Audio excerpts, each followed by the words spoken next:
means it's Klay Thompson's debut. Plus, we have Marc Stein dialing up the Stein line here on DLLS Mavs. Here we go.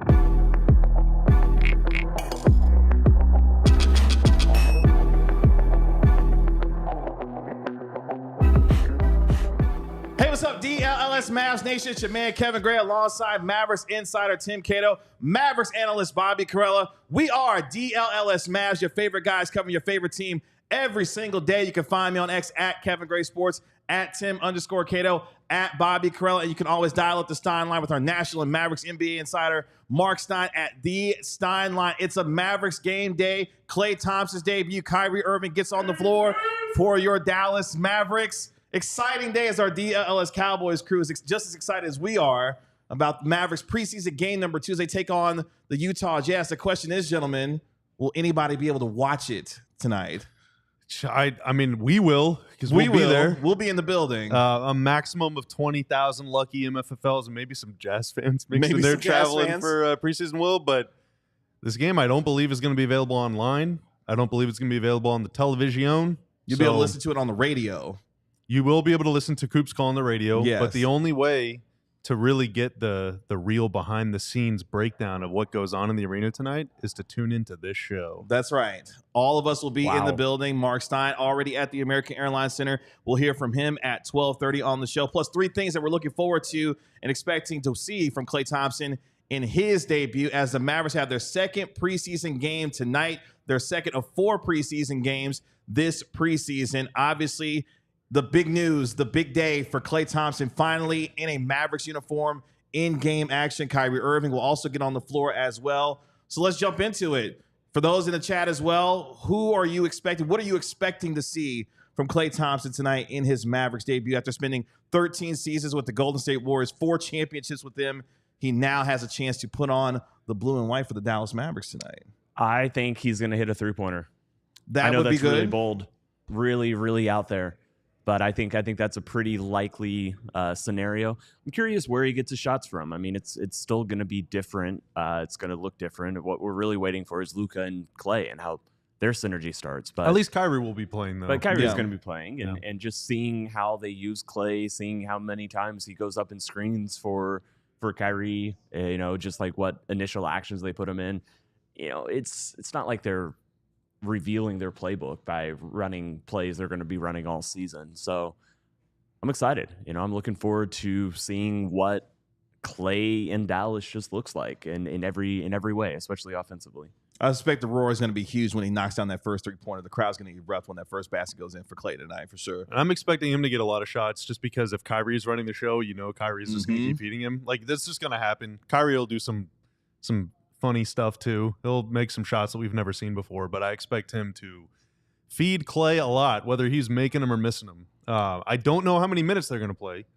It might only be 5-6 to start the first quarter and another few in the second quarter. Like, I don't know if we're going to get 25 or 30 minutes of those guys tonight. 12 to 18 minutes. Yeah, probably but seems like while they're out there, I think it's going to be a heavy dose of Klay. I expect PJ Washington to play as well, and then Derek Lively will probably be in the starting lineup. So we're going to get to see our first glimpse of, at least that foursome together. They'll be missing a pretty important piece of that tonight, but I wonder who will start in Luka's place too. So PJ Washington wasn't listed in the probable starters. Oh, he wasn't? It was Naji Marshall, I believe. Yeah, it was Naji Marshall. Yeah. And then Sixth Jaden Man Hardy of the Year season incoming. Now, the probable starter they release in the game notes, that is not you don't take it for certainty. It can change. Things can change, but maybe they hold out PJ too. I mean, he was for the last game he was listed as a left hip soreness or something like that. He has a very small minor injury. Yeah, whereas Kyrie and Klay were just listed as rest. So maybe maybe PJ won't play tonight. So maybe I just told a lie on the internet.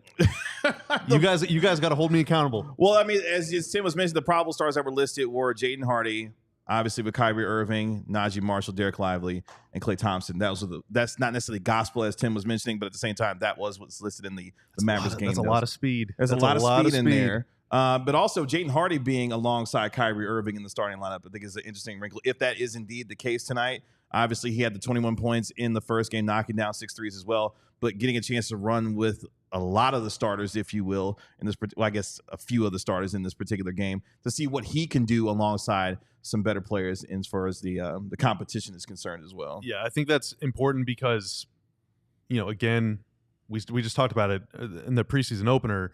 Hardy was kind of like the main guy for a lot of those lineups, and he will never be the main guy for Dallas this season for the most part. Sure. At least, outside of real late game situations when the game is already decided. I want to see what he's going to be like out there with Kyrie. I want to see what he's going to be like out there with Klay, with both of them at the same time, where he'll get fewer touches.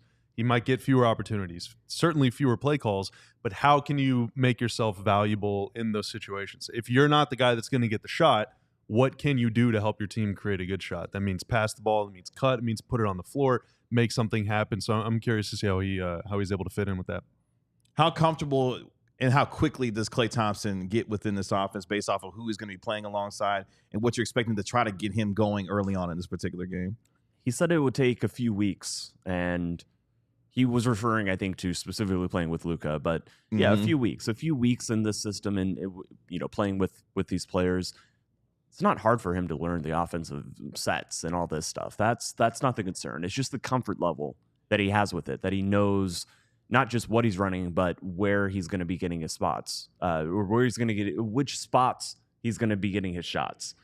Just that comfort level, like being able to have a synergy with Luka and Kyrie and know when they typically pass and where and how.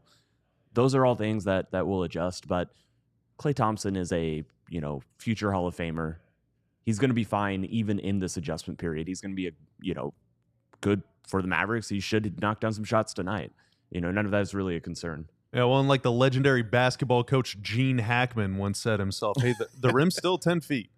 It's a good Hoosiers reference. Yeah, that's good. That Hickory was not shooting 3-pointers back in the day. That line didn't exist. Didn't exist. 3-point line is still however long it is. What is 23? I don't know how long 3-pointers are. Oh, come on now. I don't know. Is it 23-9? It's 23-9 at the top and then of the arc. 22-8 or something in the corners. 22-1, I think, in the corners. Okay. Yeah, I mean, I don't know. I guess I should look that up, but it's all the same, right? Your shots you might be doing different stuff before you get the ball. But 22 is still the same. 22 feet in the corners. Okay. 22 even, and the 23-9 elsewhere. It's still the same basketball, man. It's still the same court dimensions, still the same everything. So, hopefully it doesn't take him too long. That said, if he goes 1 for 7 tonight, you better believe I am smashing the panic button. Don't smash the panic button. It is time to hold these guys' feet to the fire. All right, Bobby. Hot take, Bobby, already on the show. Let us know how you're feeling about Klay Thompson's debut. What are you expecting to see from Klay Thompson tonight? Kyrie Irving on the floor as well. Let's take a quick look back at the first preseason game as we look forward to tonight's game. What's something from the first preseason game that you want to see carry over into tonight's game, or something that from that game that you'll be paying attention to see if it plays itself out in tonight's game? Derek Lively, point guard.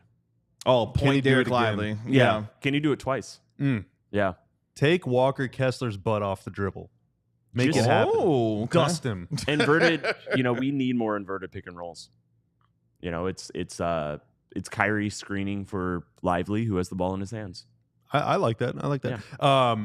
On a more realistic note, no, what I said was realistic. Right, Tim said it. That means it's realistic for sure. There was it's preseason, so it is what it is. But there was like some iffy shot selection. Quentin Grimes especially wanted to get going. He took a couple threes that I was like, I don't know about that, buddy. So with you say it just like that? Yeah, but like with. Ostensibly you're going to have Dinwiddie or Kyrie or Hardy or like some combination thereof on the floor for the entire first half, and maybe a lot of the third quarter too. So you're going to probably be getting more predictable, like realistic professional shots. I'm curious to see how Grimes looked. He did have, I think it was an open court dunk, and also he went into someone on the break and like finished through contact at one point too. So he was pretty good around the rim, but.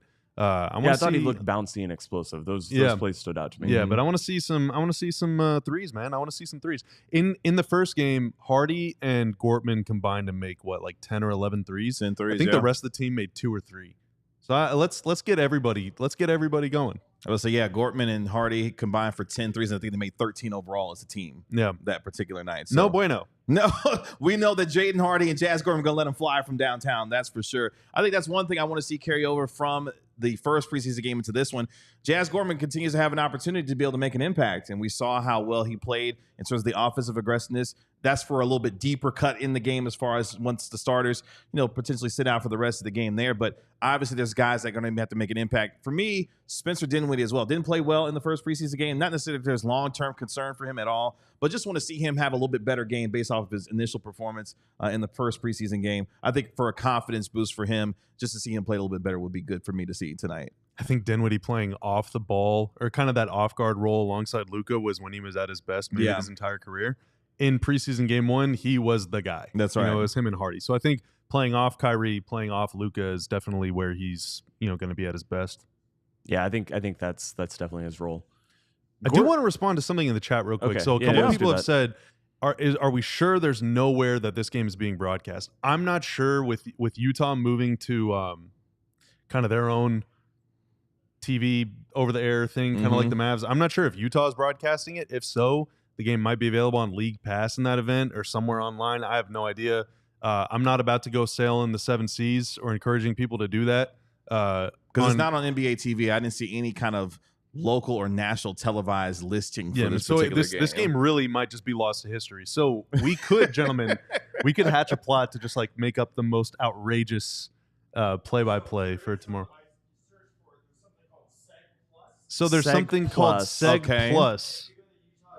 Tanner Utah Jazz is, website. You can informing subscribe us. and potentially watch it on the Utah Jazz. I will say, I remember over the past like 5 years, I remember preseason games that weren't supposed to be televised. There always ended up being a stream of some sort. I can't promise that's going to be the case. I'd be surprised if there's literally zero video of this anywhere on the internet. Not going to encourage you. I don't know. I mean, well, what I can say, so I worked for the Mavs before this for more than 10 years. There were many times where none of our preseason games were televised, or maybe only one was.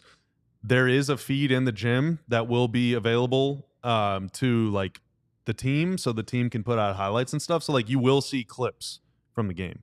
I'm not sure if you'll see the full game, but we'll all be there. I'll be taking video from the press box. We'll be recording stuff pregame and all that. So so tomorrow we're gonna come on the show and we're gonna reenact what happened in the game. Ooh, that's a really good idea. Yeah. We can get the Cowboy Show to stay late with us, have a real like 5-on-5.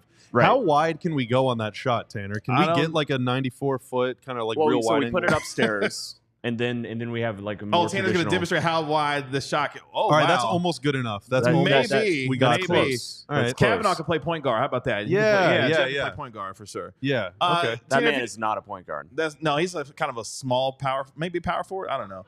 Hey, throw that comment, if you could, from Maverick there in the chat. He's saying that the game is being showed on League Pass as Jazz TV is broadcasting. All right, sweet. Okay, so shout out if to you have Maverick. League Pass, again, there are other means, but you can figure those out on your own. We do not endorse we other don't. means. We don't endorse bootlegging and none of that other stuff. Unless they want to sponsor us. Yeah, in which case, I will be reading. Well, Wait, okay. So the reason that is funny is because, well, never mind. I literally am not going to talk about it. I'll tell you guys later. Oh wow! I'm just not going to talk about it. I don't know what we can and can't say, so I'm not going to talk. About I don't know what he's trying to say right now. I don't know what he's trying to say either. I'm just not going to talk about it. You can't make me say it, big YouTube. Is that what we're going with? Well, what are we talking about YouTube? next? I don't know what we're talking about next. Please save me again, Kevin. I will do my best. What we're going to talk about this is the Klay Thompson move, according to the NBA GM survey, the most underrated move this offseason for your Dallas Mavericks. We'll do all that next here on the DLLS Mavs Podcast.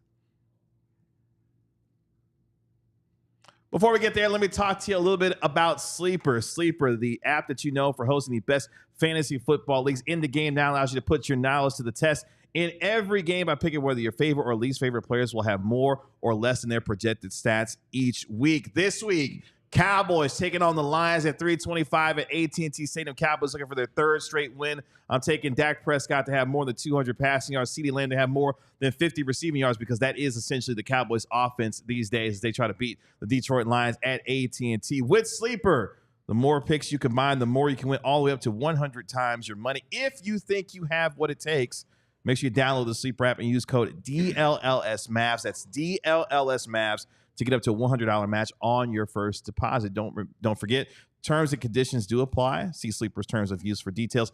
Currently operational in over 25 states. Make sure you check out Sleeper today. Kevin, they say first impressions are important, but what about lasting impressions? That's where Blue Chew comes in. Blue Chew helps you boost your confidence in the bedroom so you can stay hard and perform at your very best. Blue Chew is an online service that delivers the same active ingredients as Viagra, Cialis, and Levitra, but at a fraction of the cost and in chewable form. The process is very simple. You go to bluechew.com, you sign up there, and you consult with one of their licensed medical providers. And once you're approved, you'll receive your prescription within days. And the best thing about it is that it's all done online. You don't got to queue up at a pharmacy. You don't got to go to a doctor's office, talk face-to-face with a stranger and get real awkward and get real uncomfortable. No, it's super convenient. You can do it all from home. It's very confidential. It's very simple. You could be missing out on the best sex of your life. They say there's nothing sexier than confidence, and Blue Chew can help give you confidence where it counts. And we've got a special deal for our listeners. Try Blue Chew free when you use your promo code ALLCITY at checkout. Just pay $5 shipping. That's bluechew.com, promo code ALLCITY to receive your first month free. Visit bluechew.com for more details and important safety information. And we thank Blue Chew for sponsoring the pod. Was the Klay Thompson move the most underrated move this offseason? And which team's level of success is going to be the hardest to predict this upcoming season? More on the NBA GM survey as the Mavericks get ready for their second preseason game tonight as they take on the Utah Jazz. Klay Thompson making his debut for the Dallas Mavericks. Kyrie Irving going to be on the floor as well, anticipated for your Mavericks, the second of 4 preseason games for Dallas in this preseason. But a lot of storylines heading into this upcoming season, of course. And we've been examining the NBA GM survey with several questions and topics being answered about your Dallas Mavericks as they head into a season after coming off an NBA Finals appearance last year. And one of those questions, gentlemen, dealing with some of the offseason moves that took place during the offseason, and one of them being, was Klay Thompson's move the most underrated of the offseason? The NBA GM survey detailing and asking what was the most underrated acquisition of the offseason. And number 1 was the Alex Caruso move to Oklahoma City. Number 2 was Kentavious Caldwell-Pope going to Orlando. They got 17% of the vote. Isaiah Hartenstein getting 13% of the vote with his move to Oklahoma City. Tyus Jones, Bobby's favorite point guard these days, going to Phoenix. That is not true.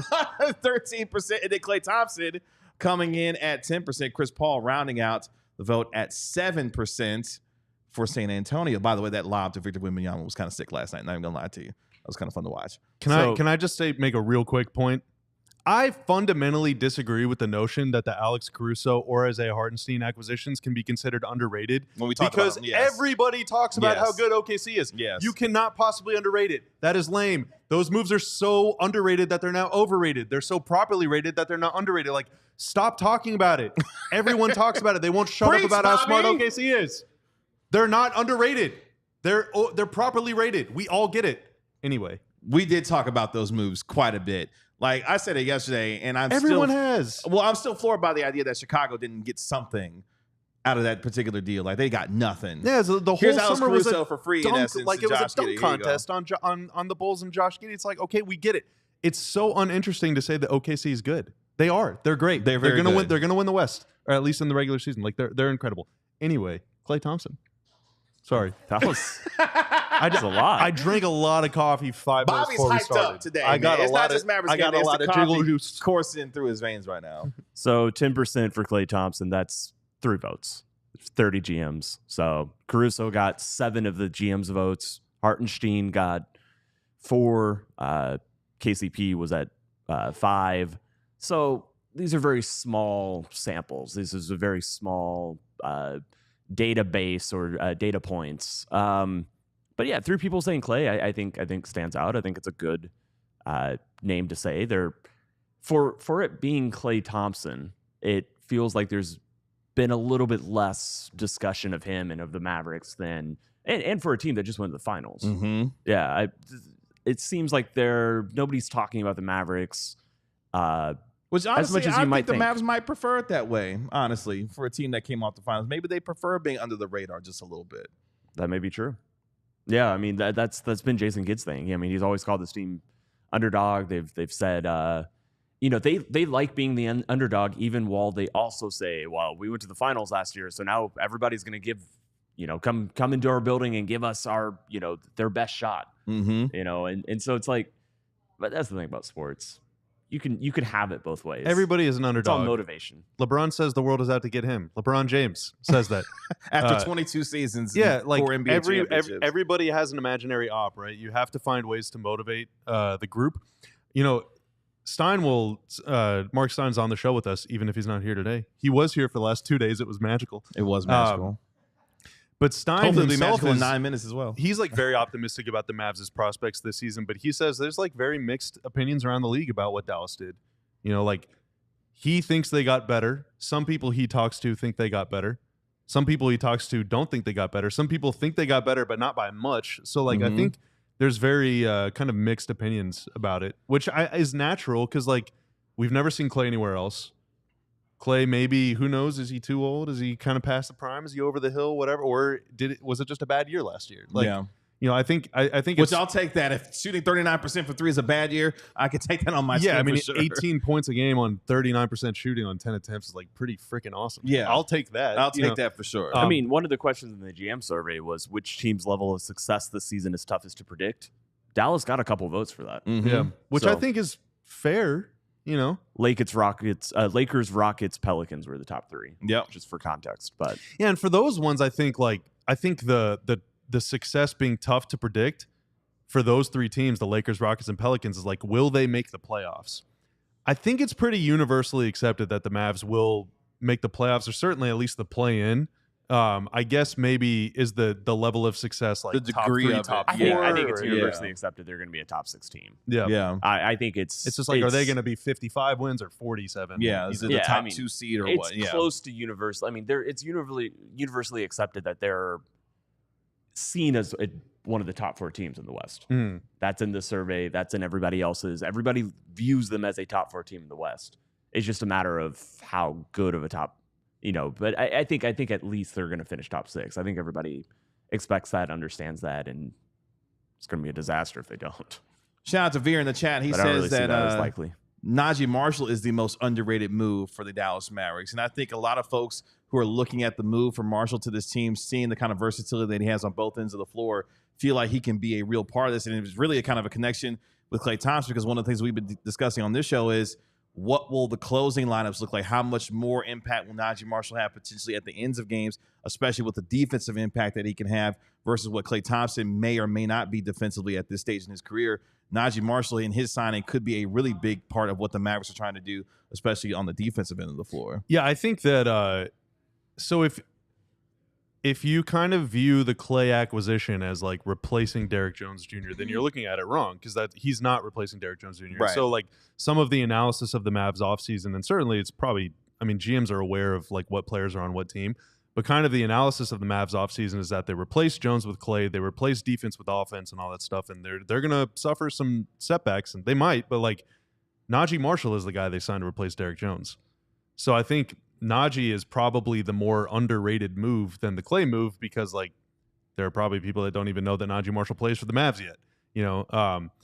I think Klay replaces Tim Hardaway. Naji replaces Jones. So if you are looking for that athletic defense, long kind of that sort of impact, like yeah, they have a guy on their. They have that guy. Mm-hmm. They have him. He's on the team. I mean, the counterpoint, and this is me just trying to rationalize why people would be doubting the Mavericks, is that yes, by player type, by archetype, those are the players who replaced each other.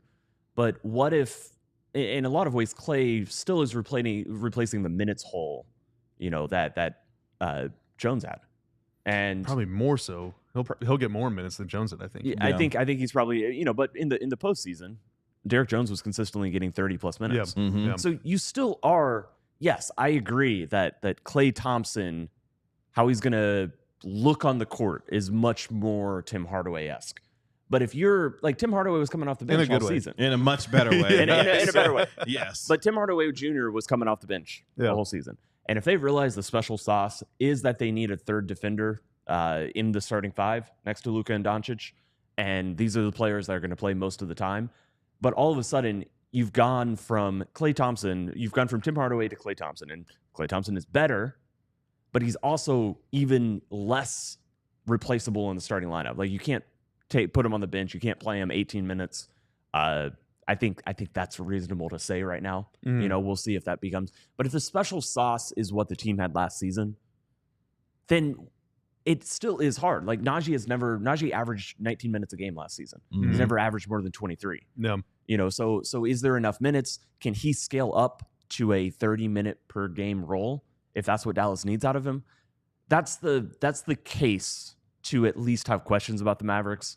To me, it's just so much likelier it works than it doesn't.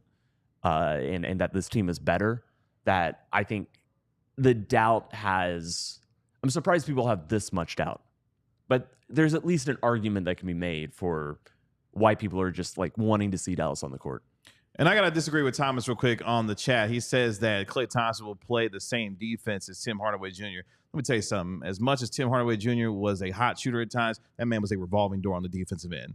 Klay is even at this stage of his career, significantly better defender than Tim Hardaway Jr. At least, especially, I know what Klay's physical abilities have been diminished a little bit, but he will effort much more on the defensive end than Tim Hardaway Jr. did. And Hardaway would effort. Hardaway did not. He didn't have the instincts. He didn't know where to be. Yeah, Klay knows where to be on the court. Yeah, Klay Thompson is a former All-NBA defensive player here. Yeah. Like he's going to be much better on that end, even with the diminished physical abilities that he has. Even let's say that they're the same level of athletic and everything. Klay is just bigger and taller and a little stronger, and that was an issue. And player individual defensive effort is something that they can control, but who they're assigned to and kind of all that stuff is sort of the coach's decision.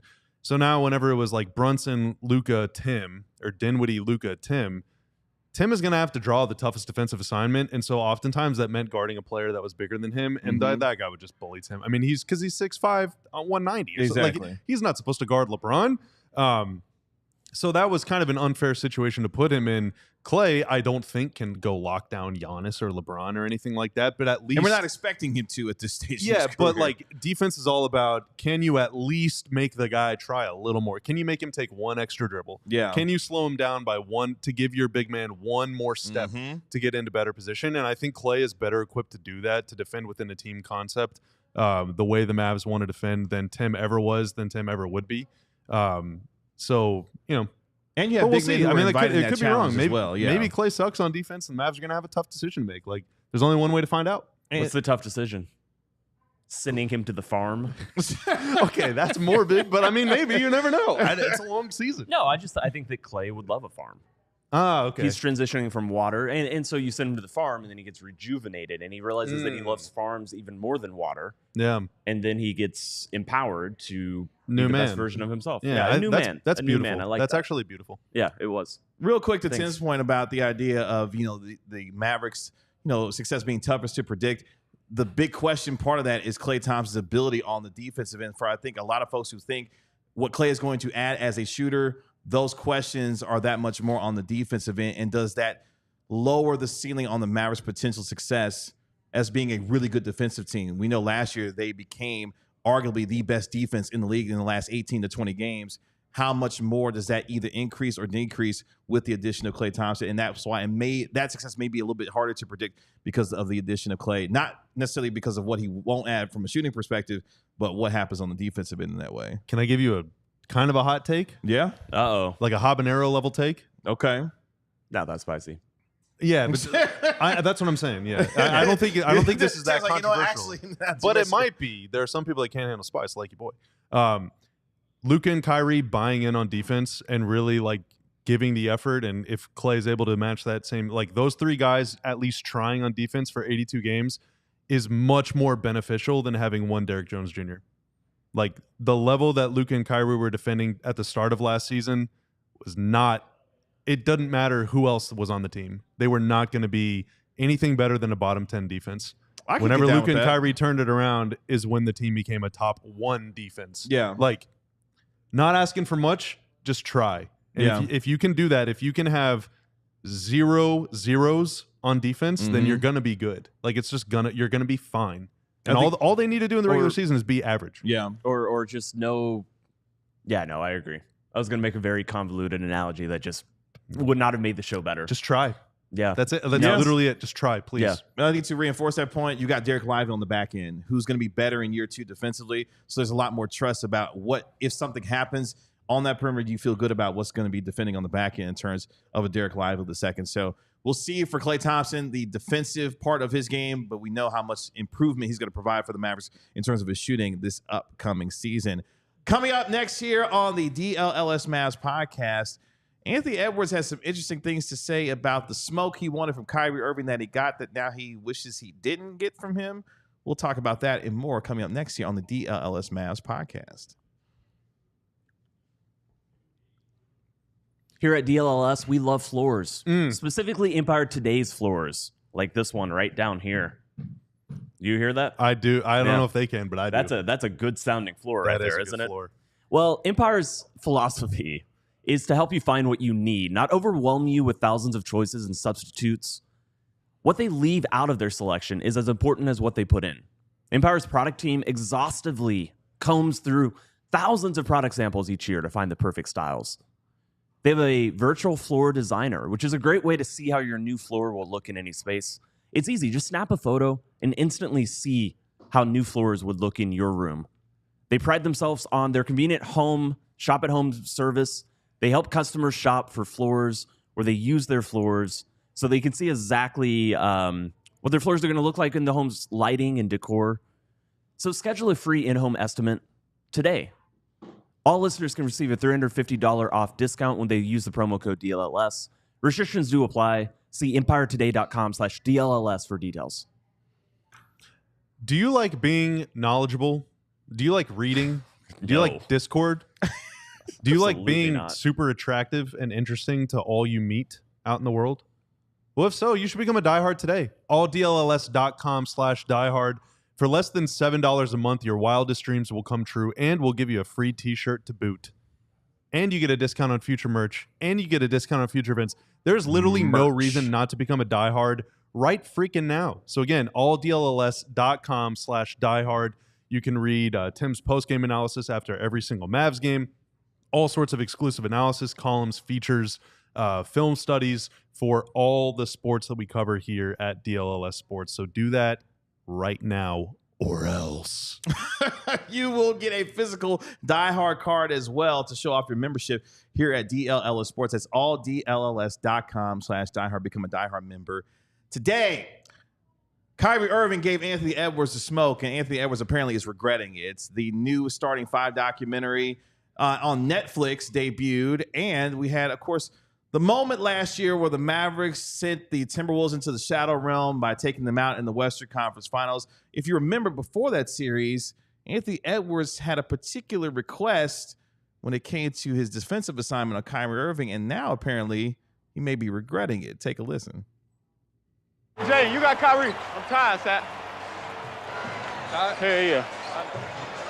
Yeah, I should have left Kyrie alone by saying that right after being dog tired fighting back from a Game 7. I wish I could go back and take that back.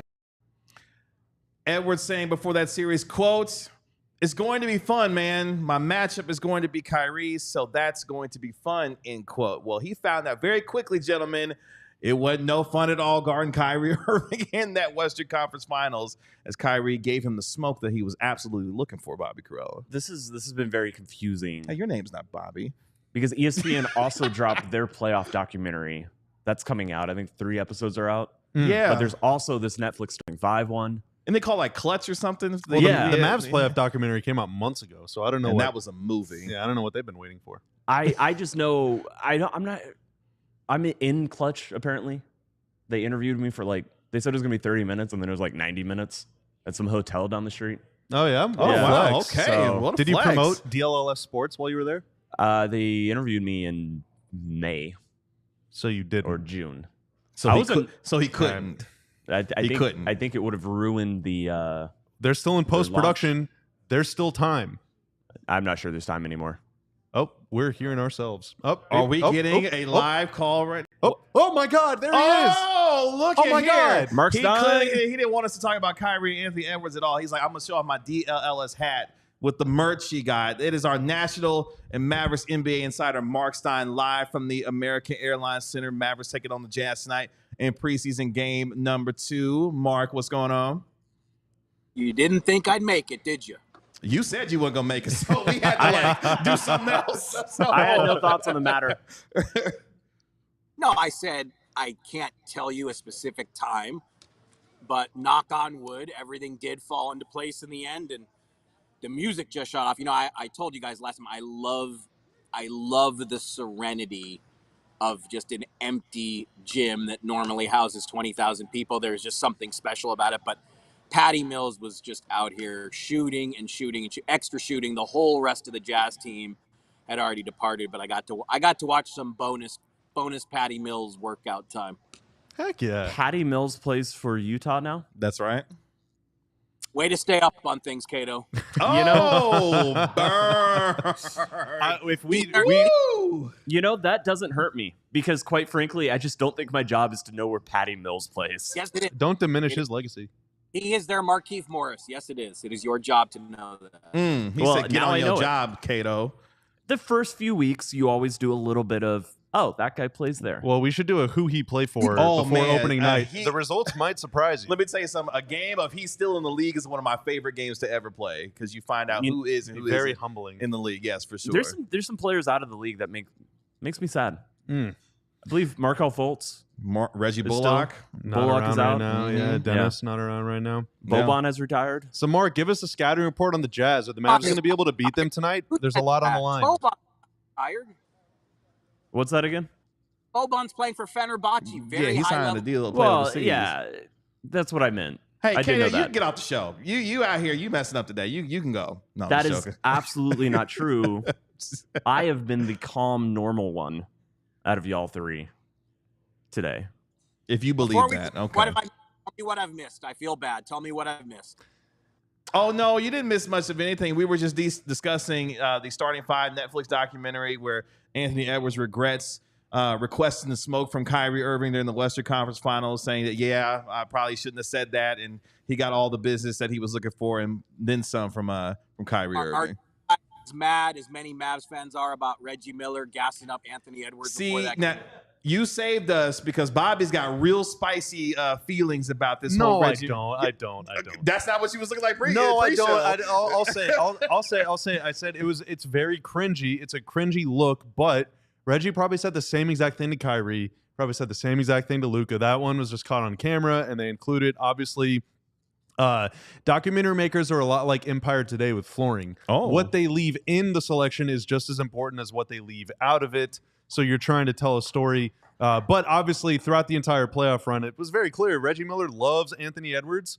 NBA media. Oh, no, he didn't. NBA media is generally trying really hard to make Anthony Edwards a thing. Obviously, there's this need or desire to have an American face of the NBA. Like, I get it all. But, Kyrie was much better than Ant in that series, and so was Luka. That was an ex-player speaking to a player about enjoying his time on the court. Still agree that it was a little cringy, in my opinion. But be on the air. Like, that's the thing. I'm not going to get outraged about stuff that when you never thought anyone was going to hear that, and you have no control over it, and then look, I fully admit my biases here. Reggie Miller was one of my favorite players to cover from an era that I have great fondness for. And sorry that some of the Mavs signage is making me look like I'm now from outer space. You look great, dude. Yeah. Strobe lights. You giving us real... Never mind. I'm not even going to go there. Is this a preseason game tonight, or is it like a rave? It's giving us real, really Willy Wonka colors right now is what it's doing. Are you at Ill Do Club right now? The LED signage is going through its full pregame warm. So who knows what you're going to see behind, what kind of lighting I'm going to have here. A lot. A lot. We're going real full Skittles, taste the rainbow type of things going on right now with the coloring and the LED lighting happening there. Yeah, I do agree, Mark. Like, I'm not sure if Reggie knew that was going to be on camera, but again, like, I guarantee you, Reggie has probably told the same exact thing to Luka. He's probably said the same exact thing to Kyrie, and like Luka frying the Suns in 2022. Like Reggie was loving that whenever it's happened. Like, oh no, he didn't. Yeah, like it's really nothing. But I know, again, we just got done in the last segment talking about how everyone needs an op. It's always us against the world. It's always nobody believes in us. And so this is just more fuel to the Mavs fans' fire. I would just say, just don't get mad about it. There's nothing to get mad we're about. trying to give context to why you probably said that. Semi-defend the comments. I'm not out here trying to convince anybody who dislikes Reggie Miller to not change their minds. Yeah, I will say that there are reasons to dislike Reggie Miller if you are one of those people. But this is not another installment in the international conspiracy against Luka-Doncic. Like, this is just I really don't think it is. basketball player man There likes has a other firm been basketball opened up player by man. that, Like, that's it. Right. You know, I'm a fan of players that don't play for the Mavs. How dare you? I'll say it. I said I'm a big Bobby. Anthony Edwards fan myself. I've said I can't believe you said that publicly with a on straight this face. podcast. I'll even go so far as to say I'm not a fan of every player on the Mavs. How about that? Whoa. Okay, let's get into this. Which ones? It's Bobby for really another is hopped episode. up on that That's for coffee the today. paywall. That's for the paywall. By the way, there are a ton of Mavericks fans, Mark, in the chat who are like, you know, bleep Reggie Miller. He's public enemy number one. We're going to boo his ass every time he walks into the AAC now. Like, he has been public enemy number one now over the last 24 hours for a lot of Mavericks fans who weren't feeling what he had to say about to Anthony Edwards about his performance or potential performance in the Western Conference Finals. So there is some of that out there. Whoever advanced the theory that it's, you know, us against the world and every team tries to embrace that. Yeah, I mean, like, go ahead, I guess. I mean, Reggie Miller is used to being a villain, so I don't think he's going to lose a lot of sleep over it. Knowing Reggie, if he lose, he'll probably be like, "Bring it on, he'll be fine." Yeah. Stein is calling in from a boiler room set. I'm trying not to make the Oompa Loompa joke that I've got in my head right now, but every time that blue light show up, it's happening. Like, lights that were just behind me were American Airlines, my airline of choice, so I sanction that. It's a Fred Again concert at the AAC tonight. It's not all right. Mark, tell us what you expect. I could have gone into a quiet, boring, antiseptic room somewhere in the bowels of the AAC, but don't you guys like this better? No, we prefer this. This is much better. Oh, I'm getting my jokes off. We much prefer this. This is much better. Speaking of your time at the AAC, what are you expecting tonight from Klay Thompson's debut as a Dallas Maverick? Well, look, I was at Jazz shoot-around. I was not at Mavs shoot-around. And look, you guys know, you guys have all been to NBA shoot-around, so you know we see nothing. We see end-of-practice shooting. So there's nothing really to be gleaned by what we saw here. But look, I think the Jazz are an interesting opponent for multiple reasons. I mean, the most important one is, I don't have the schedule in front of me, but I'm pretty sure the Mavs have to see Utah within 5 games of the regular season starting. So when you have to play a team for real, in just a couple weeks, there will be things that the Mavericks see tonight and take from tonight and will be able to use in their preparations for that regular season meeting. But also, again, lineups in the preseason are very fluid. Utah goes jumbo big with the way they play on their front line. And so, that'll be interesting to see how the Mavs kind of counter that size. And again, then, this is probably a subject, something tells me, I think Bobby Umbrella will have a reaction to this because this is his kind of topic, if I'm guessing right. But it's Pokemon? Taylor Hendricks was a player in the same draft range as Lively, and he was a player that I think some Mavs fans were hoping Dallas would draft. There's not a soul in Mavs land now who has any regret about the selection of Derek Lively and the way that turned out. But just by virtue of the fact that Hendricks was in that same Lively draft range and was mentioned as a potential Mavericks target, he has a much larger role with the Jazz now than he did for much of his rookie season. So I think, it'll be interesting to see him as well. I really liked Hendricks coming out of the draft. I still think he's going to be a player. So, yeah, I mean, didn't play a lot his rookie season, obviously, but very, very curious to kind of look at this, look at him going forwards. Like PJ Washington-esque, but more versatile defending. I think he's the player that he reminded me of, obviously Mavs biased, but like Maxey kind of guy. Yeah. Shooting big, can guard smaller, long, but a little more athletic. I guess like young Maxey was super athletic. We got to remember that. Like 2017, 18, Maxey was flying high. And Hendricks got a little bounce too. Yeah. I do like him. Yeah, Marc Stein, go ahead. You put Hendricks in the same front court with Kessler, Walker Kessler, who's a player we talked about a lot in the offseason because there was this feeling that Utah would at least listen to trade inquiries for Kessler. And he didn't have the year 2 to match his rookie season in terms of impact and role.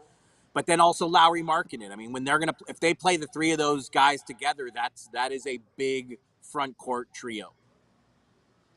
Marc Stein going to be staying with us here for our last segment as we get ready to welcome Klay Thompson to the Dallas Mavericks in his debut tonight. Our favorite memories from Klay Thompson as he gets ready to put on a Mavericks uniform for the very first time. All that and more here on the DLLS Mavs podcast. I've gotten a couple exciting emails lately. Oh? I've gotten 2 exciting emails lately. Most emails don't like. I was going to say, is this the first 2 times that you've ever got? Yeah, I'm not a big, exciting. Anyone who knows me knows I'm not a big email guy. All right, but I've been very excited to get 2 emails lately. Ben sits right there to let me know that my 2 shirts that I ordered from DLLS Sports online merchandise shop have shipped. Let's go. They're on the way, baby. Let's go. One of them is supposed to get here by October 11th, and I checked my calendar app this morning, and I was like, wait a minute. That's tomorrow. That's tomorrow. That's tomorrow. You better believe when I get that shirt, I am donning it right here in the same exact dang seat on the DLLS Sports YouTube channel, and you can get a free shirt as well if you sign up to become a diehard. Again, alldlls.com/diehard. Get yourself a free shirt. We got more than 30 designs to choose from. You can also join the diehard Discord. You can read the entire website and much, much more. I just told you about all the bennies that come with being a diehard, and hey, if you needed a reminder, that's just a few of them, Kevin. alldlls.com/diehard. Become a diehard member today. Get your physical diehard card as well. Member-only Discord, 20% off events, premium content on our website. We've got pregame shows, postgame shows, incredible events as well. So many bennies, as Bobby says, when it comes to being a diehard member. Plenty of bennies. At DLLS Sports. Again, alldlls.com/diehard. Become a diehard member today. As we welcome back in our National and Mavericks NBA insider Marc Stein live from the American Airlines Center as the Mavericks get ready to take on the Utah Jazz in preseason game number 2.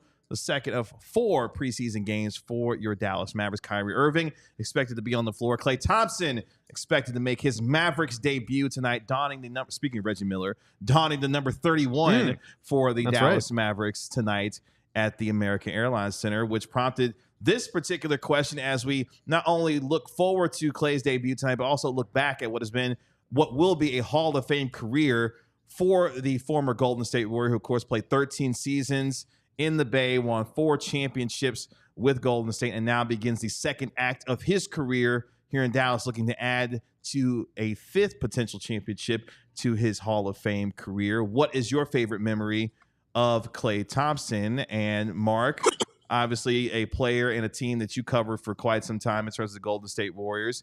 What is some of your lasting memories or favorite memory of Klay Thompson as he now gets ready to become a Dallas Maverick officially? Yeah, I was very fortunate, as I've told you guys before, from basically the first 3 seasons of the 5 in a row that the Warriors went to the finals. I was basically Sports Center's embedded correspondent with the Warriors. So I saw many more regular season games than a national reporter normally would. I mean, the year they started, 24-0. I mean, I'm sure that I did more than half of the 82 games that season in the regular season, which is very atypical for someone who's doing it for, ESPN Sports Center. Just was a really rare opportunity. But the Warriors became so big, so fast, that basically in those days, ESPN really wanted to almost live with those guys. So in my travels, I was fortunate enough to be in the building. I mean, you could toss these up. I would go with the 60 points in Indiana on 11 dribbles. That was something that not sure we'll ever see again. But I also was able to see Klay when I think it was a 37-point quarter against Memphis. So, I mean, those were just two occasions that he just reached a level of scalding hot that I don't know how many players are capable of at their hottest. Like Klay at his hottest, like he is not missing a shot. Yeah. And just those eruptions, like I feel so blessed to have been in the building to actually see those with my own eyes. Yeah, to give you an idea, Dirk scored 29 in a quarter one time. That's the most he ever scored in a quarter. That dude scored 30,000 points. Luka has scored 28 in a quarter. Wow. 37 points in a quarter. Absurd. And he didn't score. I don't think he scored. He reached double digits in that quarter until like the 7-minute mark. So he like went ballistic. Yeah. That's a video I go and rewatch every once in a while. It's like a comfort meal. Yeah. Yeah. Yeah. I mean, I attended Game 6, Warriors Thunder 2016. You got mine. Yeah, I covered that as a reporter back then for SB Nation, and I don't remember much. It's all a blur now. But I was at that game, so I have to acknowledge that game just being a very, very special, important game. A game that started to spawn Game 6 Klay, or like that really solidified it. Goes up 3-4 notches on the scale when you actually get to be there. Yeah. And then I just love his scaffolding video. Just want to give that a shout out. It's a good video. He's walking around in New York and some TV camera person. Well, I don't think the TV camera person recognizes the interviewer, but obviously the station recognizes that it's Klay Thompson when they air it. So it's a good one. Yeah, I mean, you started to allude to the one that I had. I mean, Mark, as much as we all love a good story, I mean, think about that season, that 2015-2016 season. The Warriors win 73 games that year. They're expected to just run through the entire Western Conference. They go up against the Oklahoma City Thunder. The Thunder up 3-2 in that series and have a chance to take out that 73-win team, the greatest regular season team in NBA history. Klay Thompson goes off for 19 points in that fourth quarter. They overcome an 8-point deficit, but makes a playoff record 11 3-pointers in that game and scores 41 points. And there's certain inflection points over the last 15 years that really kind of changed the course of NBA history. Think about the alternative universes that we have if the Warriors lose that game and Oklahoma City goes on to win that series. They're the ones taking on LeBron James and the Cavaliers in the NBA Finals. But Klay's Game 6 really changed the course of really 4 players in their history and how they'll be remembered, because what happens the summer after that season is over with? Of course, the Cavaliers come back and win that series after being down 3-1. Who joins the Golden State Warriors that summer? Kevin Durant. He couldn't overcome the Golden State Warriors in that series. And next thing you know, he goes on to win a couple of championships with the Warriors themselves. And the course of NBA history really changed in a lot of ways for really 4 players. I'm talking about Stephen Curry, Draymond Green, Kevin Durant, and obviously Klay Thompson. Because Harrison Barnes comes to Dallas. See what you did there. Think about that. Exactly. But that game itself really defined in a lot of ways what would be the next 4 or 5 years of the NBA because of what the Warriors were able to do in winning that in that series. And Klay Thompson obviously was the biggest reason for that in Game 6 there. Yeah. I mean, I was so spoiled. I was at that game as well. So that's the thing. These are all moments like from Klay's absolute peak. And again, you know, I just I don't travel nearly as much as I used to. So those were the days when I was traveling like madman. So I got to go to almost all of these that we're talking about, and that was I know I'm knocking on wood. I know how lucky I am. I really like as much as I like these majestic performances and the all-time goodness and greatness, I also really like the human side. Just the look on his face whenever the Golden State announcer is introducing him midway through the 21-22 season. He's playing his first game since tearing his knee in the finals in 2019, and the Golden State guy's just growling, "He's back!" And the camera cuts to Klay, and you can see him thinking about 2 lost years. You can see him thinking about his entire life, and like, this is a guy that is normally so just laid back, so easygoing, but like, he had such an introspective, emotional, like it was like just such a moment, seeing his look. And of course he comes out, he played pretty well that night, but the Warriors, he did have a dunk. There's a story I read another story I read that I really enjoyed. God. And Klay, let me finish my story. Well, Klay said when he dunked, that's when he knew that team could win the championship that year, and they did. And they did, yeah. And throughout that playoff run, again, I mean, he missed 2 full seasons. He missed 2.5 seasons, really. But in Game 3, when the Nuggets go up, or when the Warriors go up 3-0 on the Nuggets, Klay scored 26. Whenever they eliminated Memphis in the second round, it would have been, he scored 30. When they eliminated Dallas in the conference finals, he scored 32. This was his first basketball in 2.5 years, and he was still kicking some butt. Yeah, but just the seeing 2.5 years of rehab, setbacks, heartbreak, devastation, missing basketball, being away from the court, seeing all of that stuff sink in as he's on the bench before taking the floor was such a cool thing to see, a very powerful moment. And I don't know, it just really stands out to me about a guy that usually doesn't wear his emotions on his sleeve like that. And it was the collective NBA was very happy to see Klay Thompson back on the floor. I think that just speaks to the kind of person that he has become in the league and the stature that he has garnered, that it was really a collective cool feeling just to see Klay Thompson back on the floor that particular night. Yeah, he's introspective and emotional. Like, we've seen introspective players in Dallas before. Kristaps Porzingis comes to mind. Yeah. But Klay's is a little bit different, and he does wear it a little bit more. And he'll tell you what he's feeling, but he'll also show you what he's feeling.